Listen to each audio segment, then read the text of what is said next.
পাকিস্তানের সঙ্গে উত্তেজনার মধ্যে বিমান হামলা চালিয়েছে ভারত। বাংলাদেশ কোন জায়গায় যাবে? বাংলাদেশ কি ইন্ডিয়ান আর্মির সঙ্গে থাকবে বা ভারতের পাশে থাকবে, নাকি পাক সোলজারকে বা পাকিস্তানকে সাপোর্ট করবে? কত অদ্ভুত! আপনি খুব সুন্দর প্রশ্ন করেছেন।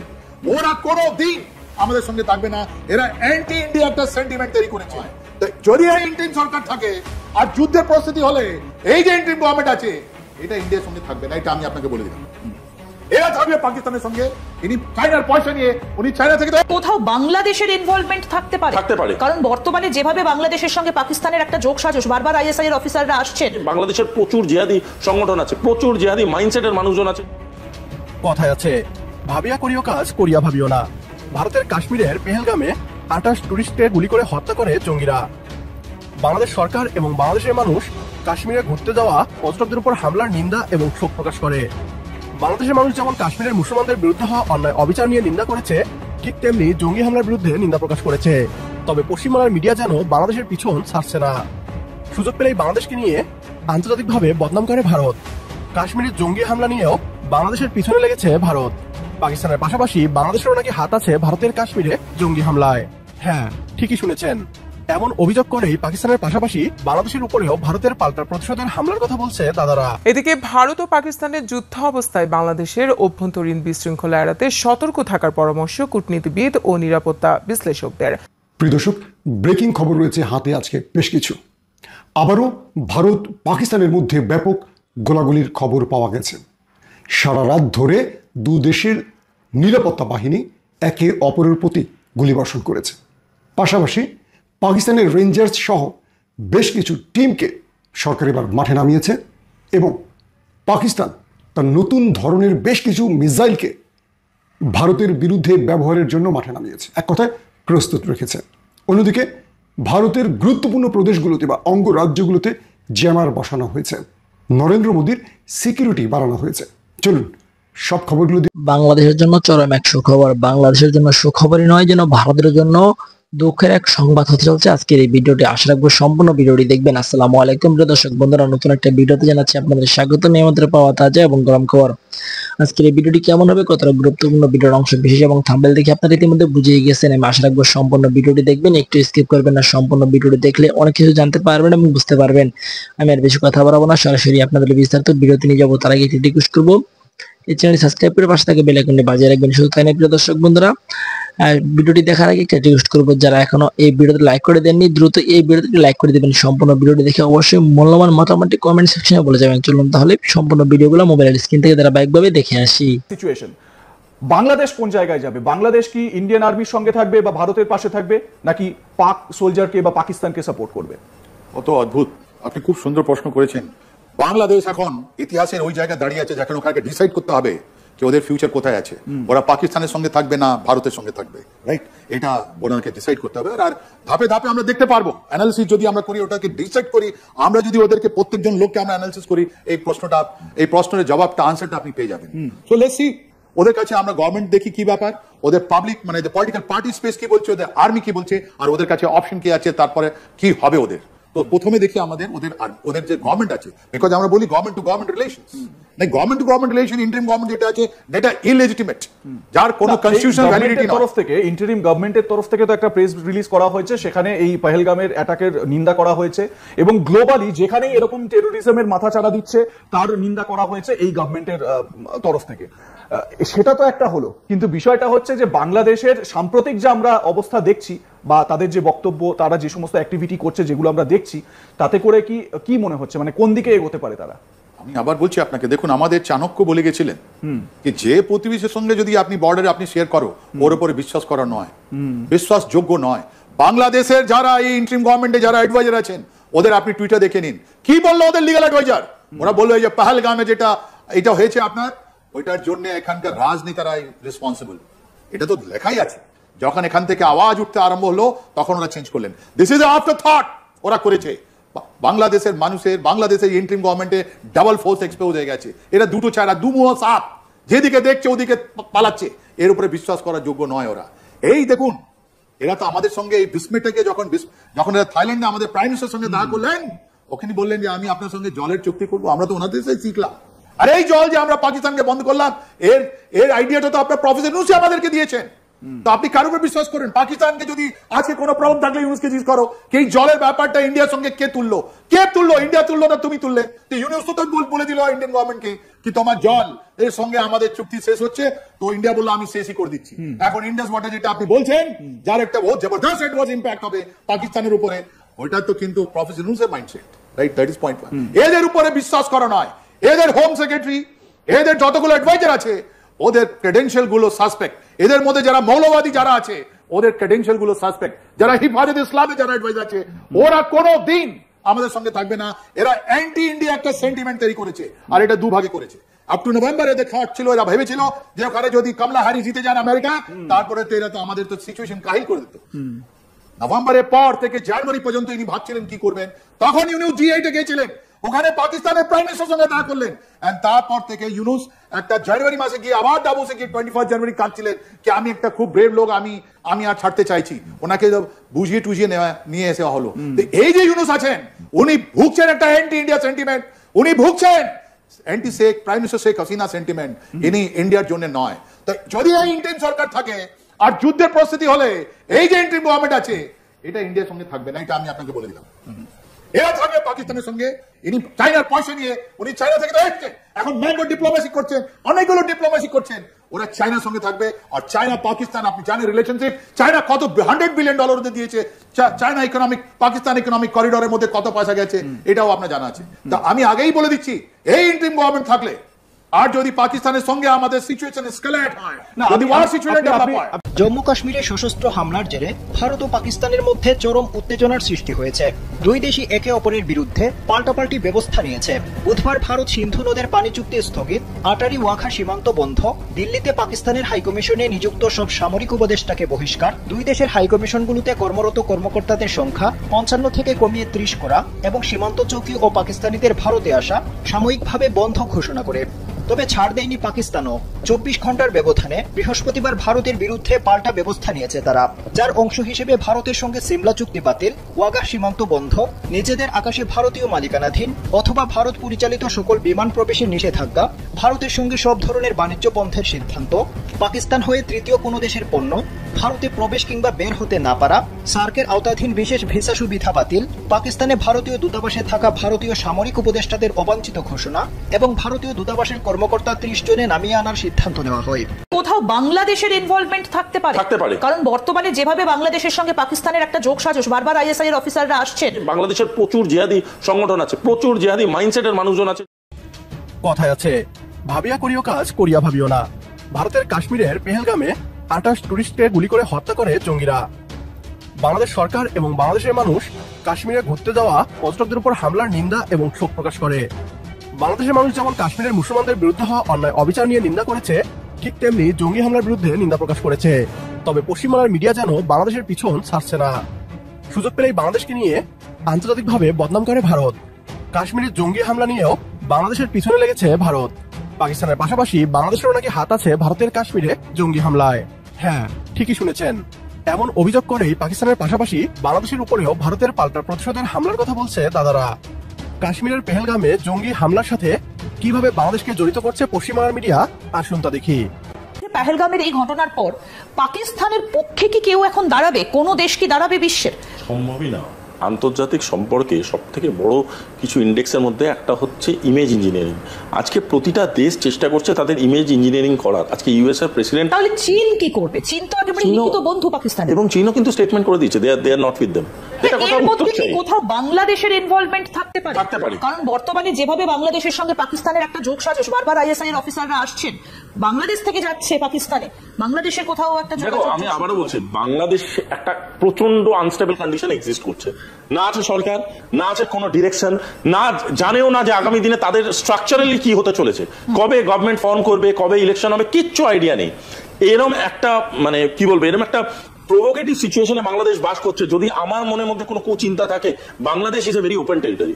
আমি যদি আজকে আইএসআই এর পার্সপেক্টিভে ভাবি, আমার মনেই হতে পারে যে বাংলাদেশে পেনিট্রেট করবে। It is the easiest place to be in touch with India. তো সেখানে যদি বাংলাদেশে পেনিট্রেট করে, বাংলাদেশের মানুষকে যদি অর্থ নিয়ে তাদেরকে, বাংলাদেশের প্রচুর জেহাদি সংগঠন আছে, প্রচুর জেহাদি মাইন্ডসেটের মানুষজন আছে যারা ইন্ডিয়া ক্ষতিগ্রস্ত করতে চায়, এবং ওপেনলি সেটা সোশ্যাল মিডিয়াতে তারা বুক ফুলিয়ে লিখেছে কালকে 22 তারিখে ঘটনার পরে। আজকের ডেটে দাঁড়িয়ে যদি সেই লোকগুলোকে কোনোভাবে ইউটিলাইজ করে থাকে যে কোনো মোটাসেই, অবাক হওয়ার কিচ্ছু নেই, এতে কোনো রকম অবাক হওয়ার কিচ্ছু নেই। এটা কি বৃহত্তর কোনো একটা জায়গা থেকে মনে হয় যে মিটিংটা দিল্লিতে কিছুদিন আগে হলো সিকিউরিটি কাউন্সিলের, তুলসী গাবার্ড এলেন, বিশ্বের তাবর দেশের যারা সিকিউরিটি কাউন্সিলের হেড তারা এলেন, সেখানে একটা আঘাত দেওয়ার চেষ্টা, সেই কারণেই কি এই অ্যাটাকটা? দেখো, অ্যাজ এ হোল যারা যারা এইসব ধরনের প্ল্যানগুলোকে এক্সিকিউট করে, তারা তো স্ট্র্যাটেজিক্যালি তারাও তো রিসার্চ করে, তারা প্রচুর জিনিসকে বোঝার চেষ্টা করে। দেখো, টেররিজমের যারা একদম মাথায় আছে, যারা প্ল্যানার্স লেভেলে হয়, তারাও কিন্তু খুব এডুকেটেড লোক। বাংলাদেশকে আন্তর্জাতিকভাবে বদনাম করতে বিগত 8 মাসে বিভিন্ন নাটক করে গিয়েছে ভারত। বাংলাদেশে তথাকথিত হিন্দু নির্যাতনের অভিযোগ করে নতুন বাংলাদেশের বদনাম করার চেষ্টা করছে ভারত। এরই অংশ হিসাবে এবার ভারতের কাশ্মীরের পর্যটকদের উপর জঙ্গি হামলার সাথে বাংলাদেশের নাম জড়িয়ে দেওয়ার চেষ্টা করছে তারা। পাকিস্তানের সাথে বাংলাদেশের কূটনৈতিক সম্পর্ক ভালো হচ্ছে, এটি ভারতীয়দের সহ্য হচ্ছে না। এবার কাশ্মীরের জঙ্গি হামলাকে তাই বাংলাদেশ ও পাকিস্তানের সম্মিলিত ষড়যন্ত্র হিসেবে দেখানোর চেষ্টা করছে ভারতীয়রা। উদ্দেশ্য ডক্টর মোহাম্মদ ইউনূসের নেতৃত্বাধীন সরকারকে উৎখাত করা। প্রমাণ ছাড়া বাংলাদেশকে দোষারোপ করে চলেছে ভারতীয় মিডিয়া। তাদের বলতে চাই, বাংলাদেশকে নিয়ে সাবধানে কথা বলবেন। বাংলাদেশ যদি ভারতের ক্ষতি করতে চায়, তাহলে জঙ্গি পাঠানোর দরকার হবে না। 7 সিস্টার্সের নিরাপত্তা আমাদের সেনাবাহিনী নিশ্চিত না করলেই তো দ্বিতীয় কাশ্মীরে পরিণত হবে ভারতের উত্তর পূর্ব অংশ। আর তাই বদনাম করার আগে দুবার ভাবুন। প্রমাণ ছাড়া তো আমরাও বলতে পারি, কাশ্মীরের পর্যটকদের হামলা ভারতীয় বিজেপি সরকারের ষড়যন্ত্র, মুসলমানদের বিরুদ্ধে ঘৃণার রাজনীতি করার পরিকল্পনার অংশ। আজকের ভিডিও এ পর্যন্তই। ভিডিও সম্পর্কে আপনার গুরুত্বপূর্ণ মতামত কমেন্ট বক্সে জানিয়ে দিন আমাদের, সেই সাথে ভিডিও শেয়ার করে দেখার সুযোগ করে দিন আপনার বন্ধুদের। প্রিয় দর্শক, ব্রেকিং খবর রয়েছে হাতে আজকে বেশ কিছু। আবারও ভারত পাকিস্তানের মধ্যে ব্যাপক গোলাগুলির খবর পাওয়া গেছে। সারা রাত ধরে দু দেশের নিরাপত্তা বাহিনী একে অপরের প্রতি গুলিবর্ষণ করেছে। পাশাপাশি পাকিস্তানের রেঞ্জার্স সহ বেশ কিছু টিমকে সরকার এবার মাঠে নামিয়েছে এবং পাকিস্তান তার নতুন ধরনের বেশ কিছু মিসাইলকে ভারতের বিরুদ্ধে ব্যবহারের জন্য মাঠে নামিয়েছে, এক কথায় প্রস্তুত রেখেছে। অন্যদিকে ভারতের গুরুত্বপূর্ণ প্রদেশগুলোতে বা অঙ্গরাজ্যগুলোতে জ্যামার বসানো হয়েছে, নরেন্দ্র মোদীর সিকিউরিটি বাড়ানো হয়েছে। চলুন সব খবরগুলো দিব এই ভিডিওতে। প্রথমেই এলওসি খবরটি দিয়ে শুরু করছি। সীমান্ত অঞ্চলে পাকিস্তান এবং ভারতের মধ্যে আবারও রাতভর গোলাগুলির ঘটনা ঘটেছে। কেবল একটি চেকপোস্ট নয়, অর্থাৎ পাকিস্তান এবং ভারতের যে বিশাল সীমান্ত এরিয়া রয়েছে, অধিকাংশ চেকপোস্টে দুপক্ষের মধ্যে এই ঘটনাগুলো ঘটেছে। ভারতের গণমাধ্যম বলছে, প্রথমে পাকিস্তান আক্রমণ করে, তারপর ভারত তাদের পাল্টা জবাব দেয়। ভারতের গণমাধ্যম আরও বলে যে পাকিস্তান প্রথমে তারা হালকা ধরনের অস্ত্র ব্যবহার করেছিল এবং পরবর্তী ভারতও হালকা ধরনের অস্ত্র ব্যবহার করে। এরপর পাকিস্তান ভারী অস্ত্র ব্যবহার করলে ভারত থেমে যায়। ভারত বলছে পাকিস্তান মূলত ভারতের অবস্থান, তাদের শক্তিমত্তা বা তাদের পরিকল্পনা বোঝার জন্য এই হালকা বা ভারী অস্ত্রের মিশেলটা তৈরি করেছে। অর্থাৎ তারা টেস্ট করতে চাইছে মূলত পাকিস্তানের জবাবে ভারত কি কি ধরনের অস্ত্র ব্যবহার করে। এটি হলো ভারতের গণমাধ্যমের খবর। আবার পাকিস্তান বলছে যে প্রথমে তারা আক্রমণ করেনি, আক্রমণ করেছে ভারত। তো ভারত প্রথমে হালকা অস্ত্র ব্যবহার করে, ধরেন রাইফেল টাইপের বা 47 টাইপের বা যেটা ভারত পাকিস্তান ব্যবহার করে রাইফেল, সেগুলো থেকে গুলি বর্ষণ করে। প্রথমে ভারত আক্রমণ করে পাকিস্তানের উপর, এরপর পাকিস্তানের বাহিনী পাল্টা জবাব দেয় ভারতকে। দুপক্ষের মধ্যে প্রথমে হালকা অস্ত্র ব্যবহার হলেও পাকিস্তান শেষ দিকে ভারী অস্ত্র ব্যবহার করলে ভারত চুপসে যায়। খবরের মিল অমিলটার মধ্যে পার্থক্য হল, এক পক্ষ বলছে ওরা আগে আর এক পক্ষ বলছে ওরা আগে। এই আক্রমণটি কেবল একটি চেকপোস্টে নয়, প্রায় 2 ডজন চেকপোস্ট, অর্থাৎ ভারত পাকিস্তানের যে সীমান্ত প্রায় 24-এর উপরে চেকপোস্টের এই আক্রমণগুলো হয়েছে একে অপরের সাথে। দুটো দেশের গণমাধ্যম বলছে এই আক্রমণ চলে বা এই পাল্টা আক্রমণ চলে প্রায় 2 ঘন্টা থেকে 2.5 ঘন্টা, এবং কোনো দেশ এখন পর্যন্ত বলেনি কতজন নিহত হয়েছে বা আহত হয়েছে। পাকিস্তান তার সীমান্ত এরিয়া থেকে তাদের জনগণকে সরিয়ে নিচ্ছে, যাতে করে এই দুই পক্ষের আক্রমণে তার দেশের কোনো জনগণ ক্ষতিগ্রস্ত না হয়। আবার একইভাবে ভারত সীমান্ত অঞ্চল থেকে তাদের জনগণকে সরিয়ে দিচ্ছে এবং সীমান্ত অঞ্চলের আশেপাশে যে চাষাবাদের জমি রয়েছে, যেখানে ফসলের চাষ হচ্ছে, সেখানে কৃষকদেরকে বলা হয়েছে 48 ঘন্টার মধ্যে যেন সকলে তাদের ফসল কেটে ঘরে নিয়ে যায়। কারণ এই অঞ্চলটা হয়তো 48 ঘন্টা পর বা একটা টাইমে গিয়ে উত্তপ্ত হয়ে যাবে বা যুদ্ধ ছড়িয়ে পড়তে পারে। পাকিস্তানের কয়েকটি সূত্র বলছে ভারত তারা সীমান্ত অঞ্চলে তাদের বাংকারগুলোকে সব পরিষ্কার করে ফেলেছে, সেখানে খাদ্য বা অস্ত্রের মজুদ বাড়াচ্ছে। অর্থাৎ বাংকার থেকে এই লড়াইটা শুরু হবে। অর্থাৎ ভারত যখন পাকিস্তানে আক্রমণ করবে, এই বাংকারটা হবে তাদের মূল টার্গেট, অর্থাৎ এই বাংকার থেকে তারা যুদ্ধ পরিচালনা করবে। কিন্তু পাকিস্তানের আদৌ বাংকার আছে কি না এই ব্যাপারে কোনো তথ্য কোনো দেশই দেয়নি। তবে পাকিস্তানের কয়েকজন সাংবাদিক বলেছেন যে সীমান্ত লাগোয়া পাকিস্তানেরও প্রচুর বাংকার রয়েছে, কিন্তু ভারত তাদের বাংকারকে প্রস্তুত করছে। অর্থাৎ নরেন্দ্র মোদী একটা যুদ্ধের দিকে যাচ্ছে, তার ইঙ্গিত পাওয়া যাচ্ছে। তারপর কলকাতা থেকে শুরু করে উত্তরপ্রদেশ সহ বেশ কয়েকটি অঙ্গরাজ্যে জ্যামার বসানো হয়েছে এবং এই জ্যামারের মাধ্যমে নেভিগেশন, যেটাকে বলে নেভিগেশন জ্যামার, এটার মাধ্যমে ভারত চাইছে পাকিস্তান যেন কোনো সাইবার টাইপের অ্যাটাক করতে না পারে, বা এই জ্যামারের মাধ্যমে পাকিস্তানের যে কোনো মিসাইল অ্যাটাককে তারা প্রতিহত করতে পারে। তার মানে ভারত সর্বোচ্চ প্রস্তুতির মধ্যে রয়েছে। ইতিমধ্যে নরেন্দ্র মোদীর সিকিউরিটি বাড়ানো হয়েছে এবং তার চলাচলকে সীমাবদ্ধ করা হয়েছে, এমন কিছু তথ্য দিয়েছে পাকিস্তানের গণমাধ্যম। এবং বলা হয়েছে পাক রেঞ্জার্স তারা সীমান্ত অঞ্চলের আশপাশে এখন মুভ করছে। পাকিস্তানের কয়েকজন গুরুত্বপূর্ণ সামরিক অফিসার তারা সীমান্ত অঞ্চলে ছুটে গেছেন এবং যুদ্ধ পরিকল্পনা তৈরি করছেন, এমনও বলা হচ্ছে। পাকিস্তানের বেশ কয়েকজন সাংবাদিক জানিয়েছেন যে পাকিস্তানের টার্গেট হলো যদি ভারত তাদের উপর বড় কোনো আক্রমণ করে তারা পাল্টা জবাব দেবে, নিচ থেকে তারা কোনো যুদ্ধ ছড়াবে না। এখন যে সীমান্তে যেটা হচ্ছে গোলাগুলি, এটা দুপক্ষের অবস্থান জানান দিচ্ছে বা শক্তিমত্তা জানান দিচ্ছে। মূলত এটা যুদ্ধের, আমরা বলতে পারি যে এটা যুদ্ধ না, জাস্ট যুদ্ধের শুরুতে দুপক্ষের মধ্যে একটা পাল্টা জবাবের খেলা চলছে। কারণ এখন পর্যন্ত দুপক্ষ কেউ বলেনি কতজন নিহত হয়েছে। এবং সবচেয়ে ইন্টারেস্টিং খবর হলো চীনের একজন সামরিক বিশেষজ্ঞ এবং সরকারের একজন গুরুত্বপূর্ণ মন্ত্রী যোগাযোগ করেছেন বা সাক্ষাৎ করেছেন পাকিস্তানের পররাষ্ট্রমন্ত্রী এবং প্রতিরক্ষা মন্ত্রীর সাথে। বলা হচ্ছে এ সময় আইএসআই সহ পাকিস্তানের বেশ কজন সামরিক অফিসার ছিলেন। মূলত চীন পাকিস্তানকে ভারতের বিরুদ্ধে যুদ্ধ ছড়িয়ে পড়লে তার পরামর্শটা দেওয়ার জন্য এসছে, এমনটিও বলা হচ্ছে। এবং এমনটিও বলা হয়েছে ভারতের কাছে রয়েছে রাশিয়ার S-400। এই S-400 বা এরকম আকাশ প্রতিরক্ষা নেই পাকিস্তানের হাতে। তো পাকিস্তান এই S-400 মোকাবেলা কী করে করবে, বা তার আক্রমণ যাতে ভারত মোকাবেলা করতে না পারে সেই ফাঁকটা খোঁজার জন্য চীনের সাথে বসাচ্ছে।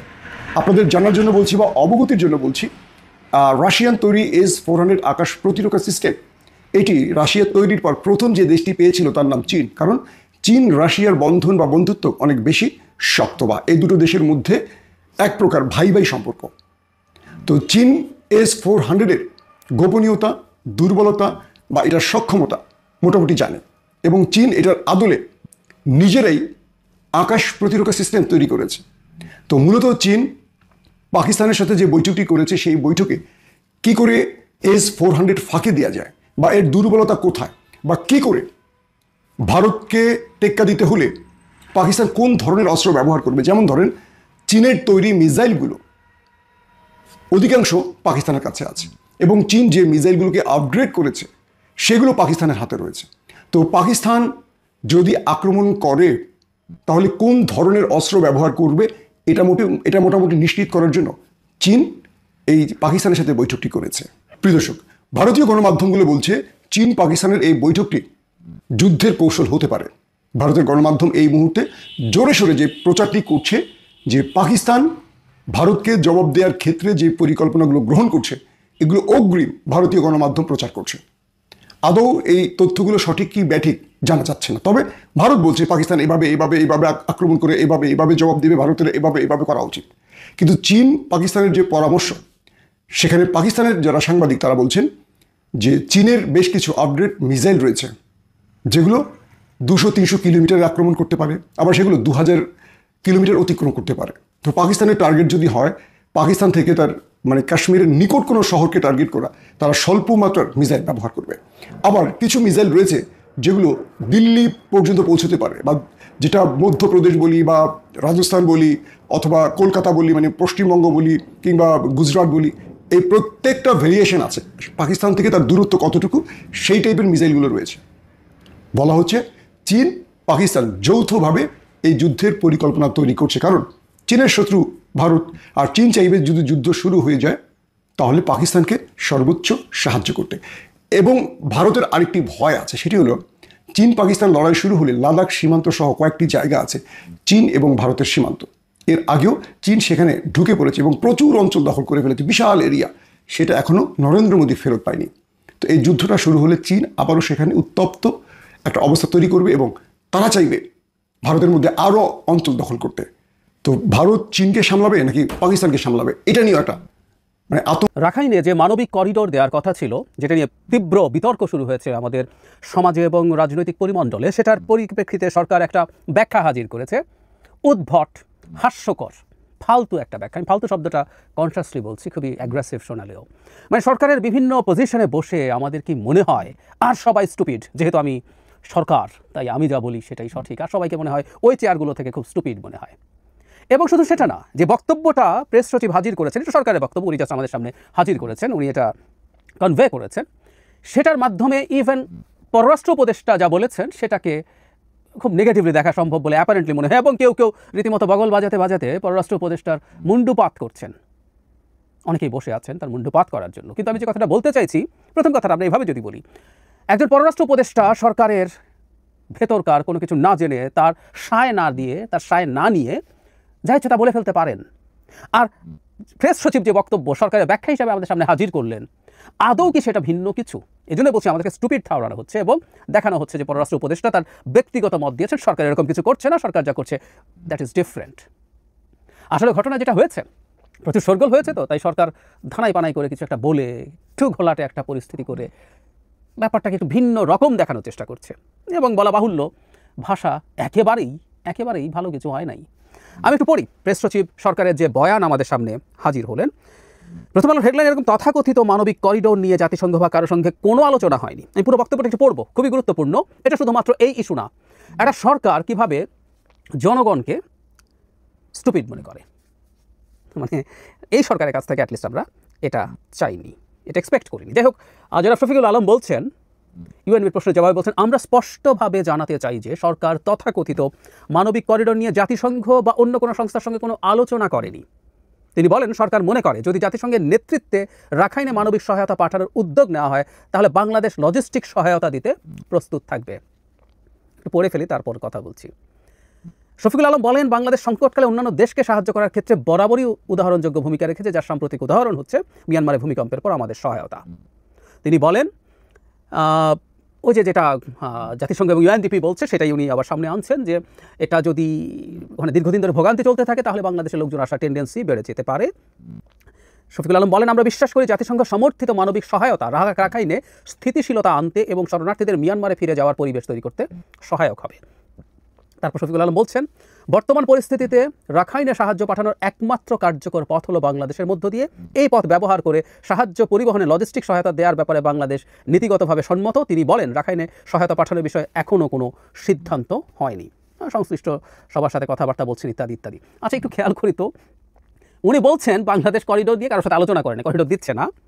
তিনি বলছেন বর্তমান পরিস্থিতিতে রাখাইনে সাহায্য পাঠানোর জন্য একমাত্র কার্যকর পথ বাংলাদেশের মধ্য দিয়ে। এই পথ ব্যবহার করে সাহায্য পরিবহনে লজিস্টিক সহায়তা দেওয়ার ব্যাপারে বাংলাদেশ নীতিগতভাবে সম্মত। যদি তাই হয়ে থাকে, বাংলাদেশই সঠিক পথ, এখান দিয়ে মানবিক সাহায্য পাঠানো হবে, এতে লজিস্টিক সাহায্য দেবে। যে বাংলাদেশের মধ্য দিয়ে যদি সাহায্য পাঠায়, লজিস্টিক সাহায্য কি সে পরিবহন করে দেবে, এগুলো রাখার যে ব্যবস্থা করবে, তারপর এটা যাবে কোনখান দিয়ে? বাংলাদেশ হয়ে মিয়ানমারে। তো করিডোর কাকে বলে? করিডোর কাকে বলে? মানে আমি খুব অবাক হই এই সরকারের।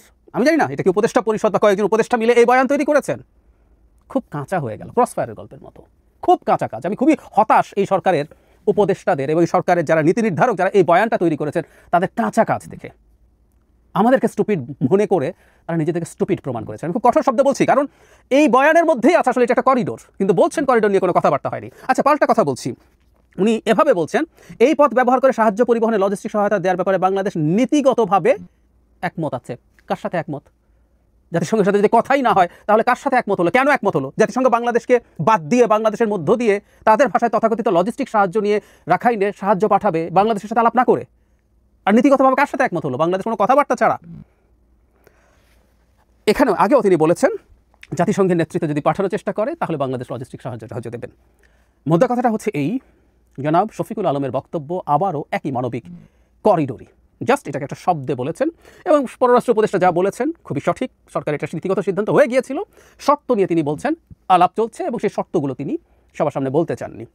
ঠিক আছে, আমরা একটা সরিয়ে রাখলাম। কিন্তু জনাব শফিকুল আলমের যে বক্তব্য তাতে কিন্তু সরকারের সরে আসার কোনো রকম কোনো ইঙ্গিত নেই। সরকার এই জায়গায় স্টিক করছে, এটা ফর শিওর।